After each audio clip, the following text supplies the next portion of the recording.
Imagine being sentenced to death for building a house that collapsed and killed its owner.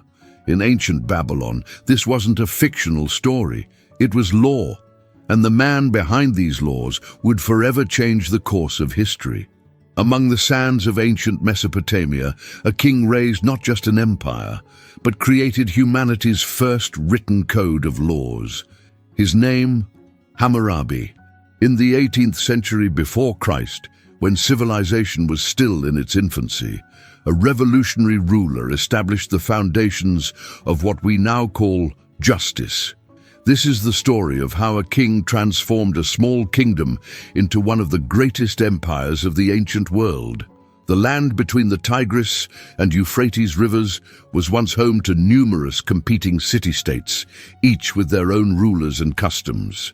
But around 1,810 years before Christ, a young king ascended to power in Babylon, a relatively minor city at the time. Nobody could have predicted that this ruler would unite all of Mesopotamia under a single banner and create the first standardized legal system in human history. Picture a world where disputes were settled by local customs, where justice varied from village to village, and where the powerful often dictated what was fair. Into this chaos stepped Hammurabi, a visionary who understood that true power came not just from conquest, but from governing with consistency. The stone stele on which his famous code was carved stands nearly 7.5 feet tall. Imagine the awe of ancient Babylonians as they gazed upon this massive black basalt monument, topped with an image of Hammurabi receiving the laws from Shamash, the god of justice. Below this divine scene were carved 282 laws that would govern everything from marriage and divorce to property rights and criminal punishment. What makes these laws so remarkable wasn't just their comprehensiveness, but their underlying principle, that justice should be predictable, public, and proportionate. The famous eye for an eye principle, often misunderstood today, was actually designed to limit excessive punishment and ensure that penalties matched crimes. As we journey through the dusty streets of ancient Babylon, we'll discover how one man's vision for order shaped not just an empire, but the very concept of law that continues to influence our world today. If you're passionate about ancient history and want to discover how early civilizations shaped our world, hit that like button right now and subscribe to the Legacy of Empires channel.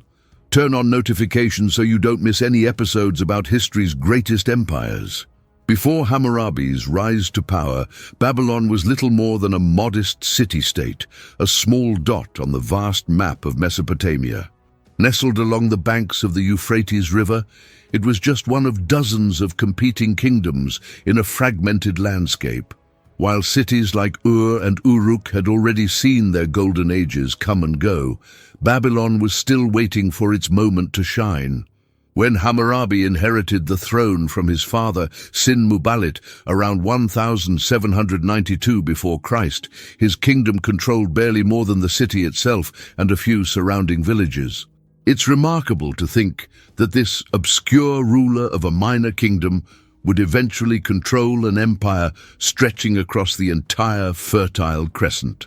What made Hammurabi's ascent so fascinating was his brilliant understanding of when to use force and when to use friendship. Unlike many conquerors who relied solely on military might, Hammurabi was a master of diplomacy. In the early years of his rule, he carefully cultivated alliances with neighboring kingdoms like Larsa and Eshnunna, often presenting himself as a protector rather than a threat. One of my favorite stories about Hammurabi's diplomatic genius involves his relationship with the powerful kingdom of Mari. Rather than immediately attacking this formidable neighbor, Hammurabi exchanged friendly letters with its king, Zimri-Lim, for years. They shared intelligence, traded luxury goods, and even referred to each other as brother, all while Hammurabi was secretly plotting to eventually absorb Mari into his growing empire. Talk about playing the long game. When Hammurabi did resort to military force, his campaigns were masterfully executed. He didn't just have brute strength, he had strategy. He would often wait for his enemies to engage in conflicts with other powers before striking when they were weakened. His military innovations included sophisticated siege equipment and organized supply lines that allowed his armies to operate far from home for extended periods. The turning point came in the 30th year of his reign when Hammurabi decisively defeated the kingdom of Elam and its allies. With this victory, he gained control of the entire southern region of Mesopotamia, but he wasn't finished. Over the next several years, he methodically conquered former allies and rivals alike, including Mari, whose king had once called him brother. By the time Hammurabi was done, he had united all of Mesopotamia under Babylonian rule for the first time in history. His empire extended from the Persian Gulf to the upper reaches of the Euphrates and Tigris rivers. This wasn't just a collection of conquered territories, it was a genuinely unified state with Babylon as its magnificent capital. What's truly extraordinary about Hammurabi's empire building wasn't just its scale, but its organization. He established a sophisticated administrative system with governors, tax collectors, and royal officials who maintained his authority throughout the realm. Messengers regularly traveled the royal roads, carrying the king's decrees to the farthest corners of the empire. The scale of this achievement becomes even more impressive when you consider that Hammurabi accomplished all this before the invention of horseback riding as we know it today. His armies marched on foot or used simple chariots, and his messengers traveled on foot or by boat along the rivers.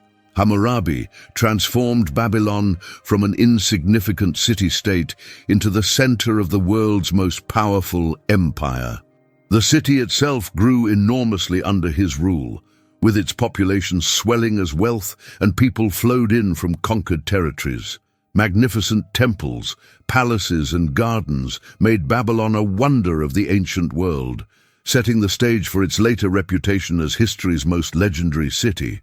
And at the heart of it all stood Hammurabi, the clever strategist, the military leader, the diplomatic genius, who had the vision to see beyond the boundaries of his small kingdom and create something truly extraordinary. Imagine living in a world where justice varied wildly from town to town, where punishments were decided on a ruler's whim, and where ordinary people had no way of knowing if their actions might suddenly be deemed criminal. This was the reality of life before Hammurabi's revolutionary achievement, the creation of the world's first comprehensive written legal code. Around 1750 before Christ, after decades of military conquests and empire building, Hammurabi turned his attention to an even more ambitious project. He commissioned a massive black basalt stele, a stone pillar standing over 7 feet tall, that would display a unified set of laws for his entire empire.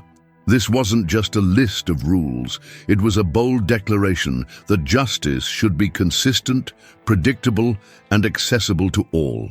What's fascinating about the creation of this code is that Hammurabi didn't invent all these laws from scratch.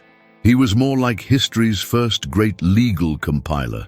His genius was in gathering existing local customs, previous legal decisions, and traditional practices from across Mesopotamia, then standardizing them into a single, coherent system. Think of him as the ancient world's greatest legal editor, bringing order to chaos. At the top of the stele is a remarkable carving showing Hammurabi standing before Shamash, the sun god and deity of justice. Shamash isn't dictating the laws to Hammurabi. Instead, he's presenting the king with the rod and ring, symbols of authority. This image sent a powerful message. While the king created these laws, they had divine approval. It was a masterful bit of political theater that gave the code both earthly and heavenly authority. Now let's talk about the most famous aspect of Hammurabi's code, the principle we now call an eye for an eye, a tooth for a tooth. This concept, technically known as the law of retribution or lex talionis, has been widely misunderstood throughout history. Many people think it represents a harsh, vengeful justice system. But in reality, it was actually a limitation on punishment, a revolutionary idea that the punishment should fit the crime, no more and no less. Before this principle, punishments were often wildly disproportionate. A wealthy person might demand excessive compensation for minor injuries, or powerful families might escalate blood feuds that could destroy entire communities. By establishing that the punishment should mirror the offense, Hammurabi was actually creating a more measured approach to justice. However, there's an important twist to this story. The code didn't apply the same punishments to everyone. In fact, it explicitly created three distinct social classes: the avilum, or nobility, the mushkanum, or commoners, and the wardum, or slaves, with different punishments for each. If a noble blinded another noble, he would lose his own eye. But if a commoner blinded a noble, the punishment was far more severe. It's a stark reminder that even revolutionary justice systems reflect the social hierarchies of their time.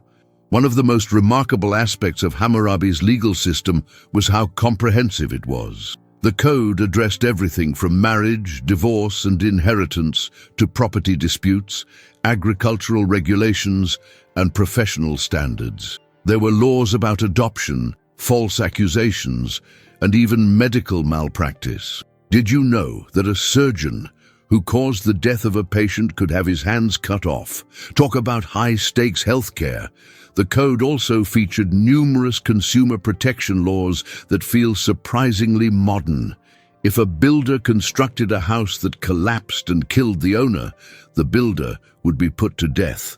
If a farmer neglected to maintain his portion of the irrigation canals and caused flooding that damaged neighboring fields, he was responsible for replacing the lost crops. These laws established the radical notion that professionals were accountable for the quality of their work. Perhaps most revolutionary was the simple fact that these laws were written down and publicly displayed. Justice was no longer mysterious or arbitrary. It was there in stone for anyone to see. Of course, in a society where literacy was limited to scribes and elites, most ordinary Babylonians couldn't actually read the code. But they could visit it, see it, and have its contents explained to them by officials. For the first time in history, people could know in advance what behaviors were prohibited and what punishments awaited those who broke the rules. Hammurabi's legal innovation spread far beyond Babylon. For centuries after his death, his code was studied, copied, and adapted throughout the ancient Near East. Scribal schools used it as a teaching text, and many subsequent legal systems, including aspects of biblical law, show clear influences from Hammurabi's pioneering work.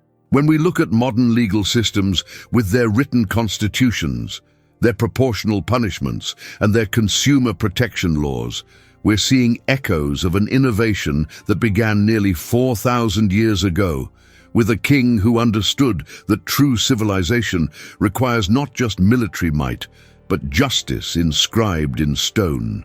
While Hammurabi's famous Code of Laws often steals the spotlight, his brilliance as a ruler extended far beyond legal innovations. In many ways, Hammurabi was the ancient world's first great administrator, creating systems of governance that were remarkably sophisticated for the 18th century before Christ. When Hammurabi first took power, he inherited a patchwork of local officials with inconsistent responsibilities and little accountability. One of his first reforms was to create a standardized administrative hierarchy throughout his empire. He established provincial governors called shakanakum, who reported directly to him, and beneath them were local mayors and village headmen. What made this system revolutionary was the web of accountability he wove into it. You see, Hammurabi wasn't content to simply issue orders and hope they were followed. He created what might be the world's first imperial inspection system. Royal officials, known as the king's men, would travel throughout the empire, checking that the governors were implementing royal policies and treating the people fairly. These officials would bypass local authorities entirely, bringing reports directly back to Hammurabi himself. It was an ancient version of undercover boss that kept provincial administrators on their toes. The king's meticulous attention to administrative detail is preserved in thousands of clay tablets that have survived from his reign. These tablets reveal something extraordinary. Hammurabi personally reviewed countless specific cases and complaints from across his empire. Imagine a modern president or prime minister answering every email from citizens about local disputes. One tablet shows him intervening when a governor was charging excessive taxes.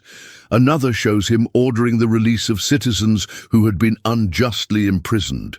Let me tell you about an incredible discovery archaeologists made when studying these tablets. They found evidence that Hammurabi maintained something like an ancient census, tracking population numbers and resources throughout his territories. This wasn't just record-keeping for its own sake. It allowed him to mobilize resources precisely where needed, whether for military campaigns, construction projects, or famine relief. Perhaps Hammurabi's most lasting contribution to Mesopotamia was his transformation of agricultural systems. The fertile land between the Tigris and Euphrates rivers had enormous potential, but it required sophisticated water management to truly flourish. Under Hammurabi's direction, an empire-wide network of irrigation canals was expanded, maintained, and regulated by royal decree. One fascinating aspect of these agricultural reforms was how Hammurabi tied them directly to his legal code. Several laws specifically addressed water rights and irrigation responsibilities. If a farmer neglected to strengthen his portion of a dike and it broke, causing flooding, he was required to replace all the grain lost by his neighbors. This created a powerful incentive for every farmer to maintain the infrastructure that benefited everyone. The results of these policies were dramatic.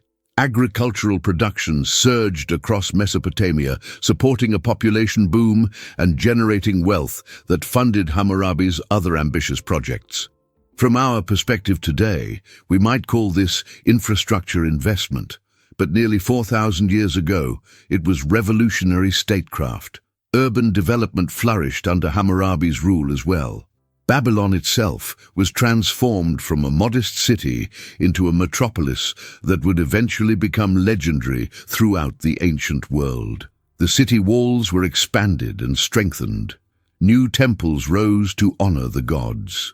Royal palaces and administrative buildings showcased the empire's wealth and power, but Hammurabi's urban vision wasn't limited to monumental architecture. Archaeological evidence suggests he oversaw the development of sophisticated urban planning, with designated districts for different crafts and trades, public spaces, and regulated markets. The street grid of ancient Babylon, with its main processional way leading to the great temples, would influence city planning across the ancient Near East for centuries. Commercial activity exploded under Hammurabi's administration as royal policies actively encouraged trade. His standardization of weights and measures across the empire made commerce more predictable and fair. Royal roads were maintained and protected, allowing merchants to travel safely. The consistent application of contract law through his famous code gave traders confidence that their agreements would be enforced. One of the most forward-thinking aspects of Hammurabi's reign was his attention to what we might now call social welfare. Did you know that some of his laws were specifically designed to protect vulnerable members of society? Women had legal rights to property and could engage in business. There were protections for widows and orphans. Debtors were given some rights against unlimited exploitation by creditors. These weren't purely humanitarian gestures. They were practical measures to maintain social stability and maximize productive citizens within the empire, but they were remarkably progressive for their time. There's a fascinating story about how Hammurabi handled a severe drought that struck during his reign. Rather than simply letting the poor starve, as many ancient rulers would have done, he opened the royal granaries and redistributed food to those in need. He also temporarily cancelled certain debts to prevent farmers from falling into permanent slavery. These crisis management techniques kept social unrest at bay and allowed the empire to recover quickly once conditions improved. Did you know that some of Hammurabi's laws were so advanced that they included women's rights and protection for the poor? Something truly revolutionary for that time. If you're enjoying this video, go ahead and hit that like button and share it with your friends. And tell me in the comments, which ancient law do you think should still exist today? Subscribe to the Legacy of Empires channel for more fascinating stories like this one. What's most impressive about Hammurabi isn't just what he accomplished, but how long-lasting his innovations proved to be. Long after his empire fragmented under his less capable successors, the administrative systems, agricultural practices, and urban designs he pioneered continued to shape Mesopotamian civilization. When we look at the organizational principles of modern governments, with their hierarchies of officials, standardized regulations, and infrastructure investments, we're seeing echoes of systems first developed by a visionary king nearly 4,000 years ago. Did you know that Hammurabi's code contained 282 laws carved into a basalt stele, standing 7 feet and 4 inches tall? This remarkable monument, now housed in the Louvre Museum in Paris, has survived nearly 4,000 years to tell us its secrets. But what secrets exactly does this ancient stone hold? Let's dive into some of the most fascinating aspects of this legendary legal code that modern visitors still marvel at today. The physical stele itself is a masterpiece of ancient craftsmanship. Imagine the painstaking work required to carve hundreds of tiny cuneiform characters into solid basalt, one of the hardest stones available in Mesopotamia. This wasn't a random choice. Hammurabi selected basalt specifically for its durability, ensuring his laws would quite literally stand the test of time. And they have, though portions of the stele were erased by later conquerors hoping to inscribe their own achievements. Most of Hammurabi's code remains perfectly legible after nearly 4 millennia. One of the most surprising secrets about the code is that multiple copies of it existed throughout the Babylonian Empire.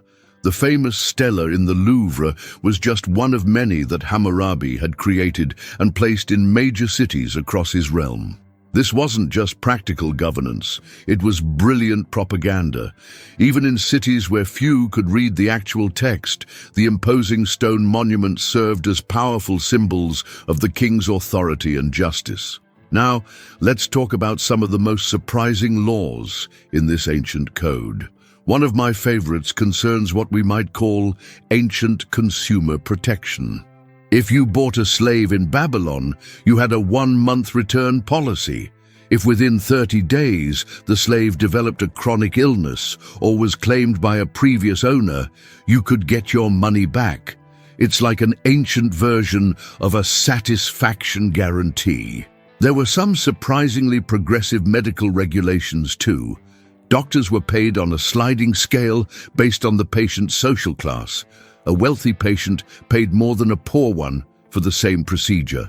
But here's the twist. If a doctor made a mistake that harmed a wealthy patient, the penalties were also much higher. A surgeon who caused the death of a wealthy patient through a surgical error could have his hands cut off, a particularly devastating punishment for a medical professional.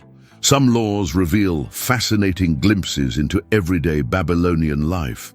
For example, there were detailed regulations about tavern keepers. Female tavern owners who overcharged for beer could be drowned. This suggests not only that many taverns were run by women, but also that fair pricing of beer was considered essential to public order. The Babylonians clearly took their brewing very seriously. Marriage and family law make up a significant portion of the code, with some provisions that might surprise us. Women had more rights than we might expect from an ancient patriarchal society. A woman could divorce her husband if he severely neglected her, and she could take her dowry with her when she left. There were even protections against false accusations in domestic disputes. If a husband accused his wife of adultery without proof, she could take an oath of innocence and return to her father's house. The code also reveals the surprising sophistication of Babylonian business practices. There were detailed regulations for partnerships, loans, deposits, and contracts. One law stated that a merchant who tried to alter a contract after it was sealed would not only have the case dismissed, but would have to pay a penalty equal to 6 times the amount in dispute. This created powerful incentives for honest business dealings. Perhaps most fascinating is how Hammurabi's code continues to influence our legal systems today. The principle that laws should be written down and publicly accessible, something we take for granted, was revolutionary in Hammurabi's time. Before his code, laws were often unwritten customs, arbitrarily interpreted by rulers or priests. By carving his laws in stone for all to see, Hammurabi established the radical notion that citizens should know in advance what behaviors were prohibited and what punishments awaited transgressors. The famous principle of an eye for an eye that first appears in Hammurabi's code later influenced legal systems throughout the Middle East, including early Hebrew law. While we've largely moved away from this literal approach to justice, the underlying concept that punishment should be proportional to the crime remains a cornerstone of modern jurisprudence. Every time a judge considers whether a sentence fits the severity of an offense, they're channeling a principle first formalized by Hammurabi. Modern contract law also owes a debt to Hammurabi's innovations. His code established the idea that agreements between parties should be documented and enforceable by a neutral authority. The next time you sign a contract, remember you're participating in a tradition that dates back to ancient Babylon.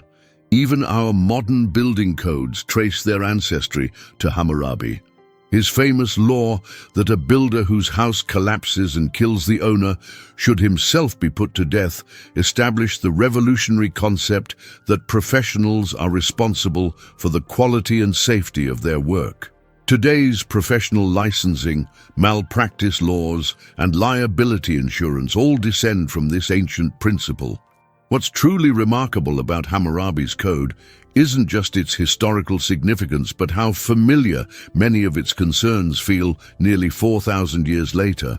Though the specific punishments often seem harsh to modern sensibilities, the underlying issues, fair trade, professional responsibility, property rights, family obligations, remain central to our own legal systems.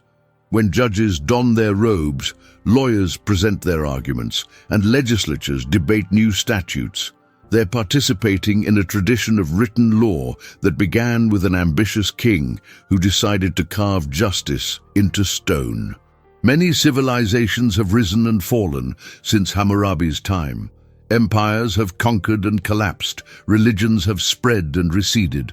But his revolutionary idea that society should be governed by consistent, knowable laws rather than arbitrary whims has endured as one of humanity's most powerful innovations. In this way, the spirit of Hammurabi's code truly has achieved immortality, outlasting even the basalt on which it was carved. As we reach the end of our journey through ancient Babylon, we can see that Hammurabi wasn't merely a conqueror. He was a visionary who understood a fundamental truth that many rulers throughout history have missed.